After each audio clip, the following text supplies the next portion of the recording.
Welcome to this week's Hangout. We've got this week we're going to be going through the salesman process. Or I'm not a salesman, I'm a builder. Is one of the things I get told a lot of the times, and we also look at the sales process and stuff. Got a couple of things we need to have a bit of a chat with. Joined again with Keith from the US. I actually got Keith showing instead of me. But yeah, joined with Keith. Morning, Keith. Afternoon for you. How's it going over there? Afternoon, yeah. It's late in the day over here. It's going well. Yeah, cool. All right, so we'll kick off. We'll have a bit of a chat about different pieces and that through the morning, but really want to kick off with about one of the statements is I'm a builder, not a salesman. So I want to try and put that myth to bed once and for all. Today's world of sales, as I said in the intro video, the little 2-minute video that I did in the newsletter, is today's world we're all about building rapport. You look at social media and LinkedIn and Facebook and all the different social medias out there. It's all about building up relationships. And when it comes to sales, people like to buy from people they like, know, and trust. And if they like you, you build a lot of trust up with them. And if you get to know them when you're going through the process, well, then they're more likely to buy from you. And the old way is sales. I mean, I've heard this a couple of times, and there's still a lot of coaches out there doing this. You got to do the art of the one call close, or it's all press hard, 3 copies. The old sleazy salesman style thing. When you say sales, everybody's got this attitude of they're sleazy, they're a car yard salesman, or they're a real estate salesman, and it's really, sales is not about that. Sales is about building relationships. The old way used to be, no rapport, press hard, 3 copies, and they spend so much time on that, and then there's no follow-up. And what we do now is we look at sales as part of you build rapport and relationship, and so you slip through that sales process. So, we have little closing statements you use, and then do the follow-up at the end of it, and then that way you end up with relationships where people will refer you, and you end up with better long-term sales and better long-term relationships. And especially if you start the relationship right. And one of the things I hear a bit from builders is, well, from actual general trades, is clients are so unreasonable and all that sort of stuff. But if you've got that rapport up front with them and you can talk to them, 9 times out of 10, if you've got that rapport, you can negotiate, you can talk to them, and it builds that long-term relationship. And you can let them know how you feel, and you can talk to them in like you're talking to your best mate. And part of that is, if anybody's just jumping online now, just to go on the record and say, Greg actually is not a marriage coach. Even though that's what it's starting to sound like right now, he's actually not a marriage coach. So I just want to put that out there in case anybody's listening, because actually what you're talking about sounds a lot like, going back to the relationship building. That's really what it's about, And I mean, I think you hit it. You hit it when you said referrals. Everybody knows referrals are, that customer loyalty is so valuable. Well, the only way you get customer loyalty is through establishing a relationship. And I think too now, I mean, gosh, here we are chatting. We're literally opposite sides of the globe. You're not bound by geography anymore so much, and word gets out. What your sales is like, what your approach is like, how you deal with a client. That all gets out there very quickly now. So the game has changed quite a bit.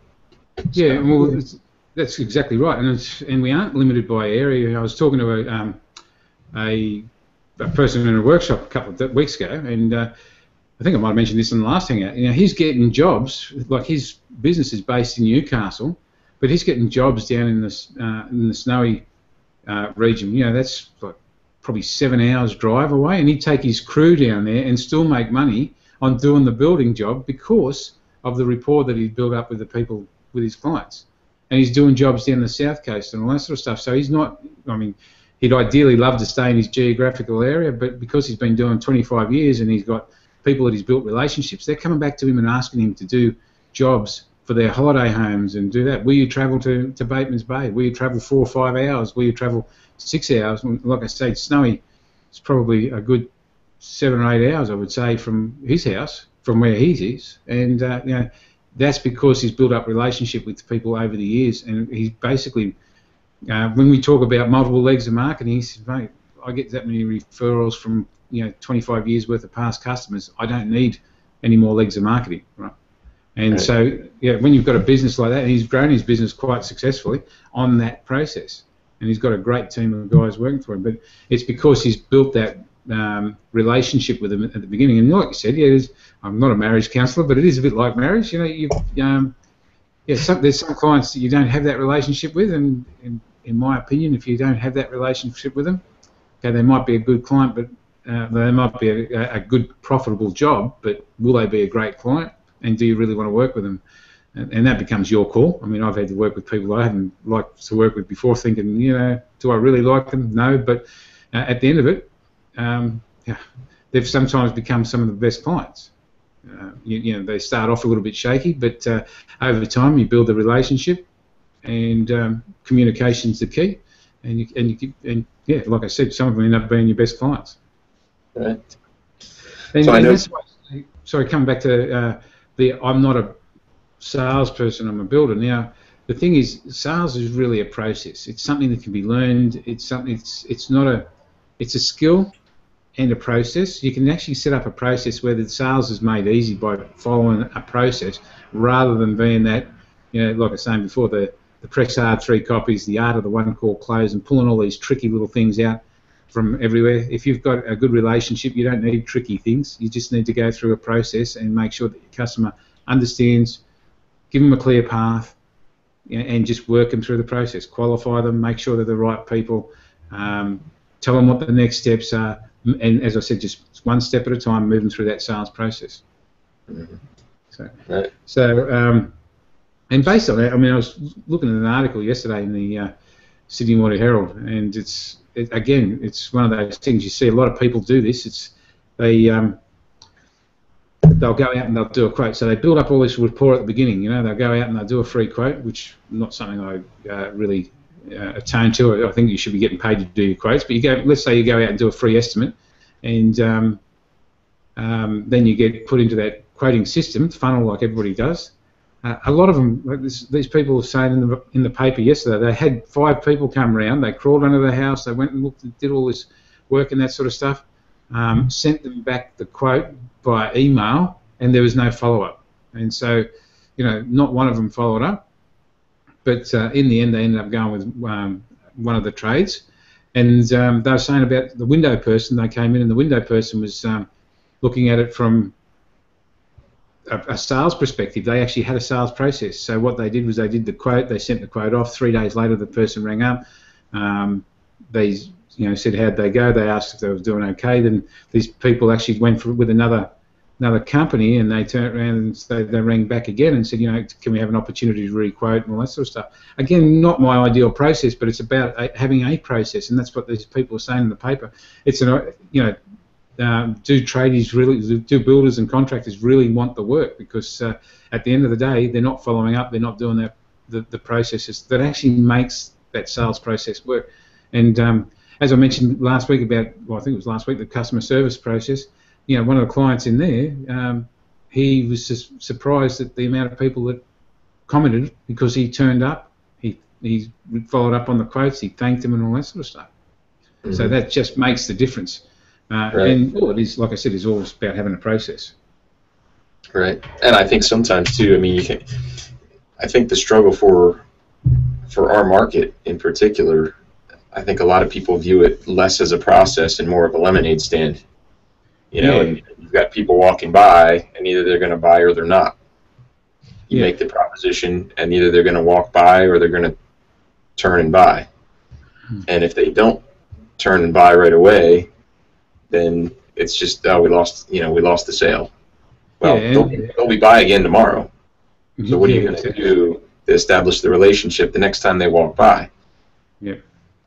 And the thing is, with the building industry, let's say on average people turn over their house every 7 years. It's a 7 year before they walk by again, right? And this is where understanding the buyer's journey. One of the videos I've done and we've been speaking about is the buyer's journey, understanding the buyer's journey. And there's, now buyers and there's future buyers.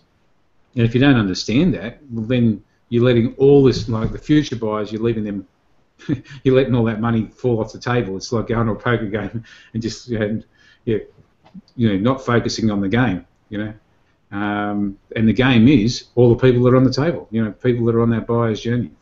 Mm-hmm. So understanding that buyer's journey and then moving people along that buyer's journey, and when they're ready to buy, there's working them through that sales funnel. And as I said before, all it is a process. It's a simple process that people follow to get that in play. Right. So cool. So I think too, along with that, and I know you see it with some of your clients too, getting to that point where you're not talking about yourself. Again, I know you used in the little video that you put out, mentioning how many of you have ever gone on a date or you have had a good conversation. Well, it's just that, it's a conversation. You're not going to go get a date. You're not going to get a date for Friday night if you sit down you sit down next to this girl and you start talking about how great you are. Yeah, exactly. The art of conversation is asking questions. And so what are you going to find out about your client to meet his or her needs? And that's where you really need to start. Going back to the old coaching phrase of 2 ears, 1 mouth. That's sales at its most basic. So. Yep. Exactly right. And so that's why we have that TLC model, and it starts with trust. You trust, you listen, and then you connect. Get the commitment. But the idea is trust, and you build the trust. Now, people turn around and say to me a lot of times, well, I can never get their budget. Well, that's because you've asked for the budget way too early. That's you've asked them before you've got any trust. It's like, we won't use the date example, but it's it works. Everybody can guess what I'm thinking about there. It's like going out on your first date and saying, "Can we go home now?" No, that doesn't quite work. You've got to actually build the trust. You've got to date them a couple of times. Right. Well, it depends. It might have changed a little bit. Some buyers are ready to go. I mean, that's right. Everybody's a little different. You have to account for that. Everyone's a little different. So yeah. There's some people that are ready to go right there and then, and others that aren't. Yep, exactly right. So that's where the trust comes in our TLC process with the sales process. That's where the trust is. You've got to build that rapport. Rapport is a major part of trust.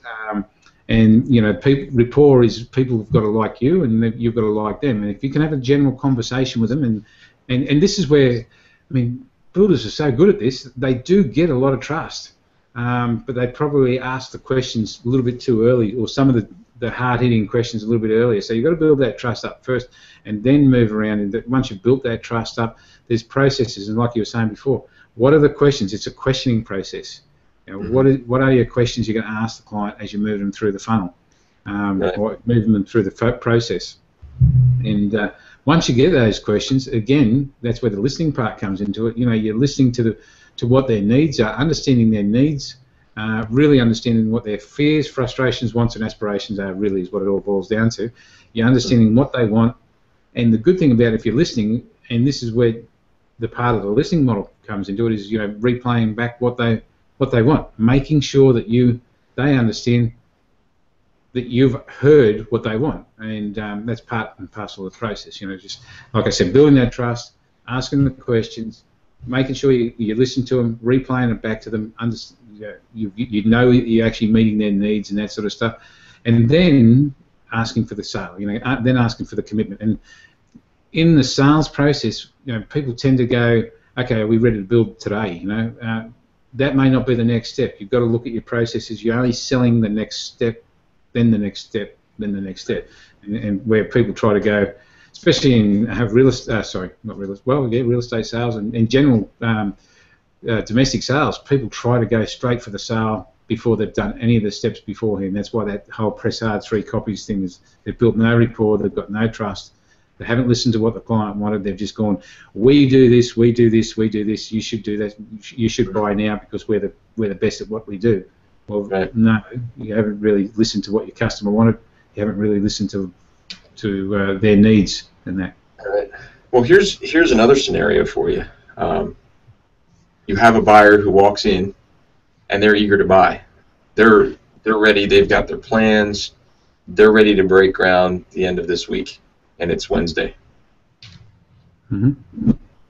In your sales process, at what point do you say, okay, well, I've got this sales process in place, but you know what? They're ready to drop $50,000 on a down payment right now and break ground on Friday. Yep. At what point do you say, well, let's back up? You know, what would you suggest in that scenario? If you've got somebody ready to buy there and then, you've just got to jump into the process at that point, right? So, I mean, it doesn't happen often, but sometimes it does happen where people are ready to go.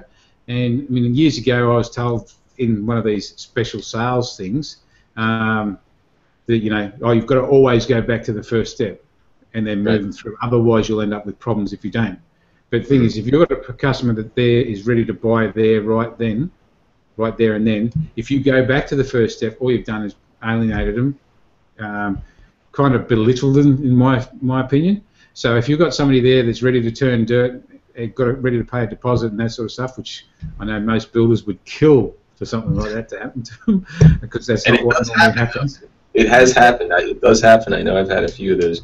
So, yeah. No, it does happen. Yep, I've actually had a client that's had the same thing, and he said, look, he's had problems with another builder, and this guy's halfway through. They've heard that this guy's good to deal with, so they wanted to go straight away. There was no if, buts, and maybes. They've actually had a referral from somebody else, and the other builder had actually, I think the other builder went broke on the job, and so they were left with half a job. And so here's a couple $100,000. This person just walked straight up to and said, hey, I'm ready to go. So it was, okay, let's get the contracts in place, let's get moving. And so, it does happen. Yeah. So, I guess but again, if they'd gone back to the first part where they said, okay, we've got to build, they've still got to build rapport, they've still got to build the trust in that whole process. But some of that's been negated because of the referral from the people that are giving it to them. Mm-hmm. But if you went all the way back to the beginning saying, hey, well, let's qualify you and let's work you through well, then it's too late, you know. But they do need to do a certain amount of due diligence up front. Even though they've got the referral, they need to make sure, hey, is this really a legit client? Is this a good job? Is it, you know, well up, Mr. and Mrs. Smith? Yes, I need to make sure. Let's have a look at what the other builder's done first. You know, so you would come in at a different angle, and that's where you've got to take every situation as it is. But then again, it's building trust with Mr. and Mrs. Smith, because they've taken that time to say, well, let me go and have a look at the job, what needs to be done, let's work it all out. Okay, great, well, let's put a contract together and go from there. You're not going to go diving straight onto a job that's the builder's gone broke, because actually, here's another good example. I've got a client, he took over a job from another builder, and he didn't understand why like these people wanted a new builder. It's because they were that difficult to deal with that the builder abandoned the job and walked away from it. And guess what? I thought he'd actually already done this, but spoken to him in a call a couple of weeks ago, and he said they owe him $20,000. He's at such a point he's going to walk away from it because they are such painful people to deal with. And it was funny because it never came up in our job funnel. When I'm going through the process that we do for our clients, and I'm going through the job funnel, is okay, so they're gone, cool, no dramas, but it was sitting he was actually still doing stuff, just hiding it out from underneath me. So it was quite an interesting process. But yeah, I mean, 12 months, they have got so unbearable, he's prepared to walk away from 20 grand. Right. Because, you know, another builder went left out. That's part of the marketing side of it too. You know, your target market, knowing your client, what kind of person do you want to work with. So it's almost, I think in some regards, sales is almost very similar to the hiring process. You have to have you have to mesh well. You know, those clients, those customers who mesh very well with you they're gold. Yep. And that becomes part of that whole, for the term that you used earlier, dating process. It is part of the dating process. It's part of that building the rapport, understanding the people that you really want to work with. And, you know, it's great to say yes, ditch them. We can say yes, ditch them if you want to. But really, at the end of the day, if you're desperate for clients, a lot of people take on whatever they can get, right? But if you're not desperate for clients, you can pick and choose that sort of stuff, and that's where having multiple legs of marketing comes in. So as we've spoken about before with marketing, one leg of marketing is the number one's a dangerous number, because if that leg falls over, your marketing's not working for you. But having consistency of work, having consistent flow of leads and contacts, and that allows you to be able to pick and choose the people that you want to deal with. And if you can do that, then it just helps the whole process. It means you can grow your business. That's why I say the 2 keys to freedom are marketing and sales. If you don't have those 2 keys right, so we've got our attract, convert, deliver. If you can't attract leads, if you can't convert them, then you don't have a business. Simple as that. So at the end of the day, it's about attracting the right types of leads and converting those. The delivery can come later, but understanding, if you want to grow your business, or if you just want to get your business stable, you've got to have a steady flow of leads and be able to convert those leads. Right. So in summary, is it safe to say then sales is not so much selling as it is relationship building? Yeah, exactly right. Yep. Building your relationships. Yep. And you're building relationships by asking questions, by interacting. It's all about interaction. Yeah, and I think I know a lot of the clients I've worked with, their aversion to sales is, I think, in part because they feel disingenuous, like they're going into the conversation with an agenda that the client isn't aware of. The client knows who you are. They know you need to sell a home. They know you need to sell a job. There's no mystery there. So, put all that aside and just have a conversation. Have that scripted list of questions. If do you have children? Why are you buying a home? Some of those basic types of things that'll lead into more specific follow-up questions and clarifying questions. So what you're telling me is, or what I'm hearing you say is, or and as the builder, you can make the suggestions then that are more unique to what you're doing specifically. Custom homes or whatever. That's something you've touched on too, which is something we do with clients, is having those listed questions as a checklist. Just part of a process. It doesn't look, for somebody to walk in with a clipboard with a few questions on it makes them look more professional than somebody that walks in with 2 guns toting off their hips. Right. If you know what I mean. It's the cowboy builder.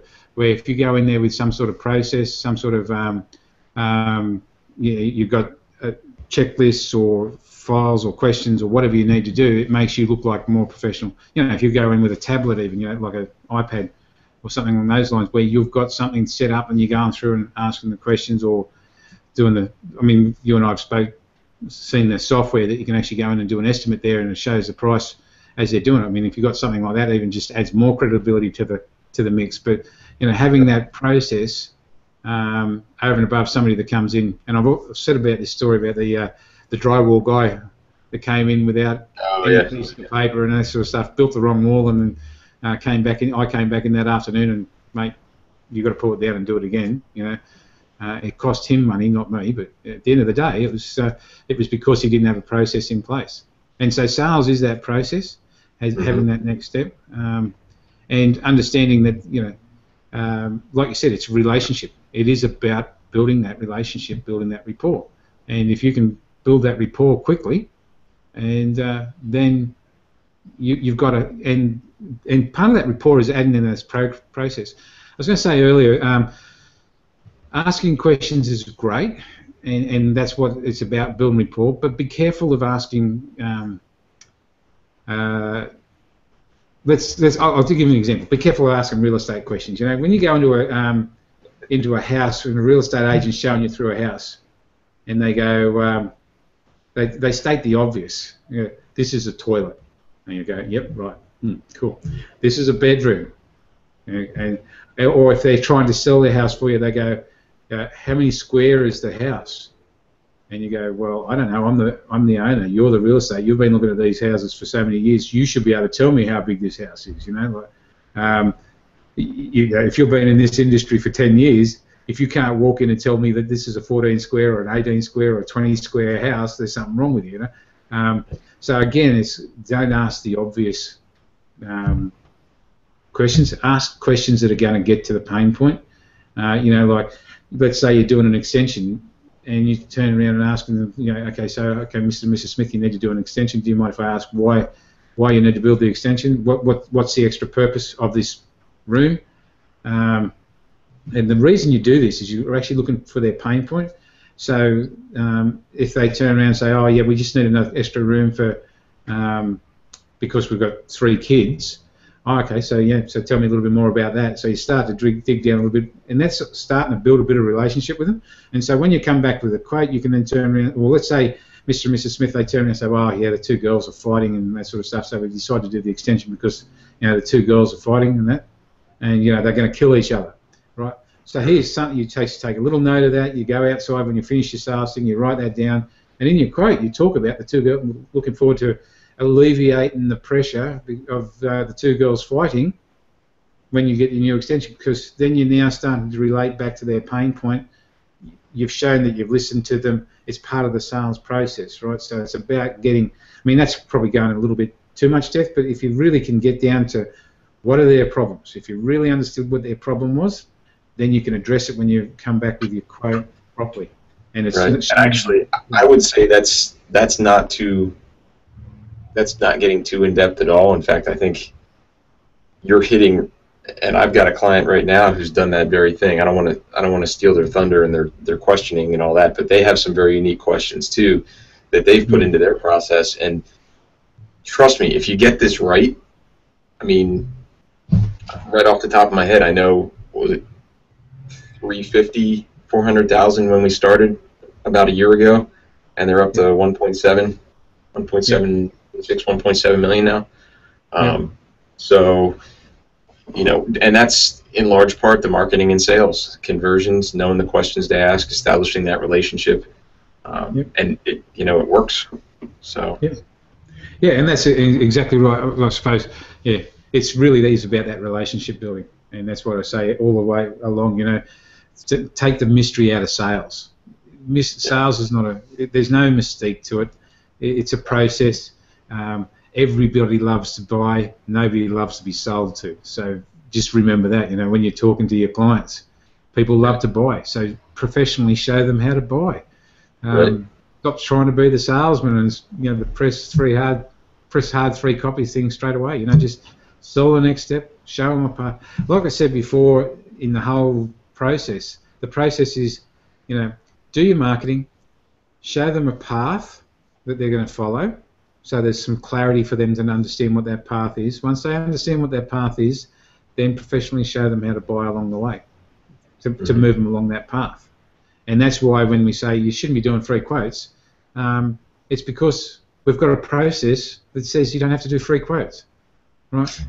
If you do it properly, there's no reason you have to do free quotes. Can you feel the tension in the online world when you say getting paid for quotes? I know that there's probably people listening going, what? How does that? yeah, it's a bit different. I mean, I'm going to, I don't want to bag my opposition, but there's some coaches out there that are selling things like tripwires. You know, that's great in the online world and it's great in the retail world. But a tripwire for a builder, and just to explain what a tripwire is, it's a low-value product that people have to buy first, right? And so he's selling things like he's telling people that you should be doing a tripwire, which is you know, you need to do the contours, or you need to do demolition is not a low-cost tripwire, in my opinion. That's part of the frigging job. Commitment. Excuse me. Right. So he talks about. You give them a free downloadable report, you get them to buy something of low value. Once they've bought once, they'll buy again. That's a process, not the ideal process. What I'd say is, you know, and part of what we teach is about turning your quotes into a product and sell that product. And like, you've got clients that sell the product. I've got clients that sell the product. And they're getting anywhere between $500 to $1,500, or plus more, actually.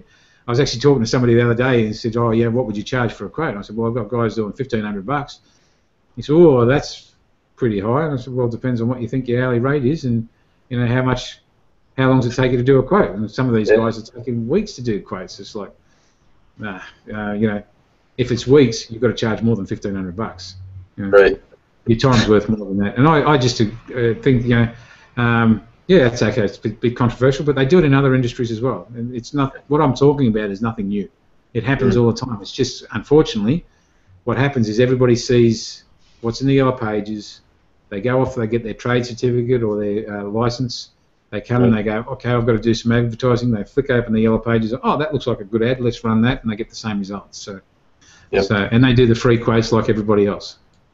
Yep, you get in line, get in line behind the herd, and just kind of blend in.